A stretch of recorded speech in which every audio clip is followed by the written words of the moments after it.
بسم اللہ الرحمن الرحیم ان اللہ و ملائکتہ یصلون علی النبی یا ایہا الذین آمنوا صلوا علیہ وسلموا تسلیما صلی اللہ علی حبیبہ سیدنا محمد وآلہ واصحابہ وسلم۔ السلام علیکم عزیز طلباء، آج ہمارا عنوان اینڈ آف دا ٹرم اور اس کا ہم آج پارٹ 2 یعنی دوسرا حصہ کریں گے۔ اس سے پچھلے لیکچر میں ہم نے اس لیسن کو کور کیا ہے اور یہ انٹرمیڈیٹ انگلش کا بک 2 کا چیپٹر نمبر 4 ہے۔ ہم اس کی ریڈنگ بھی کریں گے، پڑھیں گے اس کو، اس کی وضاحت کو بھی سمجھیں گے اور ساتھ ساتھ اس کے سینونیمز کرنے کی بھی انشاءاللہ کوشش ہوگی۔ آگے چلتے ہیں۔ چھٹیوں کی بات ہو رہی تھی، کالج کی جو چھٹیاں ہیں اس میں 2-3 طرح سے اس نے چھٹیوں کی بات کی۔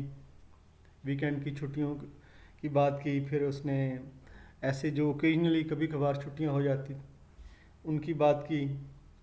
اب فائنلی اس نے جو اس کی بیسٹ چھٹیاں تھیں جن کا کہ اسے پورے سال انتظار رہتا، وہ کہتا ہے پورا سال اس کے گرد گھومتا تھا، ان چھٹیوں کے حوالے سے جو کہ گرمیوں کی 2 ماہ کی چھٹیاں ہیں ان کے حوالے سے وہ بات کرے گا۔ 2 months seemed 2 مہینے لگتا تھا، seemed کا مطلب لگتا تھا، looked اور felt a long time in those days، ان دنوں میں کہ یہ بہت لمبا وقت ہے۔ چھوٹے ہوتے ہوئے جو دورانیہ ہے یہ ہمیں چھوٹا دورانیہ بھی بڑا لگتا ہے جو بچہ چھوٹا ہوتا ہے۔ تو انڈیڈ واقعی I used to have the feeling that، کہتا ہے میرے یہ خیال احساس ہوا کرتا تھا that for all practical purposes، کہ جو بھی ہم نے عملی کام کرنے ہیں، عملی مقاصد کے لیے جو بھی ہم نے کام کرنا ہے لطف لینے کے لیے، I could look forward to the period of permanent felicity، تو میں کہتا ہے کہ اس دورانیے کا انتظار کیا کرتا تھا۔ لک فارورڈ ٹو کا مطلب ہوتا ہے انتظار کرنا، پرماننٹ مستقل، ٹھیک ہے، جو کہ ہمیشہ برقرار رہے۔ فیلیسٹی کا مطلب ہوتا ہے خوشی، بہت زیادہ خوشی۔ اب بہت زیادہ خوشی، انٹینس ہیپینس، کہتا ہے مجھے اس دورانیے کا جو کہ انتہائی خوشی کا یہ دورانیہ ہوتا تھا اور بہت لمبا، ایسا لگتا تھا مستقل رہے گا، ختم نہیں ہوگا، بڑا مجھے انتظار ہوا کرتا تھا کیونکہ سارے کام جو شغل میلے کے ہیں وہ اسی دور میں ہیں، اسی دورانیے میں ہم کیا کرتے تھے۔ I would walk home across the meadows in the July sunshine، اب اس کو گرمی کی چھٹیاں ہو رہی ہیں اور واپس آ رہا ہے گھر سے، کہتا ہے چراگاہوں میں سے ہوتا ہوا میں آیا کرتا تھا جولائی کہ وہ جو ہے چمکتے ہوئے دن ہوتے تھے گرمیوں کے۔ wearing my summer school clothes، اور میں نے اسکول کا جو ہے نا گرمیوں کا لباس، یونیفارم جو ہے وہ پہنی ہوتی تھی، گرے کرکٹ شرٹ، گرے کرکٹ کی شرٹ ہوتی تھی اور گرے شارٹس، اس کے ساتھ جو ہے نکر اس کی جو ہے وہ بھی گرے کلر کی ہوتی تھی، اینڈ ریڈ واٹسن بلیزر، اور ایک اس کے اوپر کوٹ، بلیزر ہوتا ہے رنگین کوٹ کو، کہتا ہے کہ سرخ رنگ کا ایک ویسٹرن بلیزر جو کہ اسکول کی یونیفارم کا حصہ تھا، رنگین کوٹ تھا، وہ بھی پہنا ہوا ہوتا تھا۔ اینڈ سیور مائی ہیپینس، اور میں لطف اندوز ہونا، سیور کا مطلب لطف اندوز ہونا، یہاں پر یہ سجسٹ کے میننگ میں بھی آتا ہے۔ مائی ہیپینس ود کانشیس ریلش، اور میں اپنی خوشی کو واقع حقیقتاً مناتا، حقیقتاً اس سے لطف اندوز ہوتا، ٹھیک ہے۔ کانشیس یہاں پر ریئل اور ریلش ہیپینس کو کہا گیا ہے، خوشی کو۔ آگے چلتے ہیں۔ I could hardly believe that 3 strenuous school terms had indeed rolled away، مجھے بمشکل ہی اس بات کا یقین آتا تھا کہ 3 سخت ترین اسکول کی ٹرمز یعنی پڑھائی کے دورانیے وہ گزر گئے ہیں، واقعی گزر گئے ہیں۔ رولڈ اوے کا مطلب پاس ہو جانا، گزر جانا، اور اسٹرنس کا مطلب ہوتا ہے سخت، ہارڈ اور اسٹرکٹ۔ کہتے یہ مجھے یقین نہیں آتا تھا کہ 3 ٹرمز وہ گزر گئی ہیں، اینڈ لانگ فار، اور جن کی میں خواہش کیا کرتا تھا، لانگ فار خواہش جن کی تھی، ڈریمڈ آف، اور جن کے بارے میں خواب دیکھا کرتا تھا، آلموسٹ سیمڈ ایٹ ٹائم، اور کہتے ہیں کہ مجھے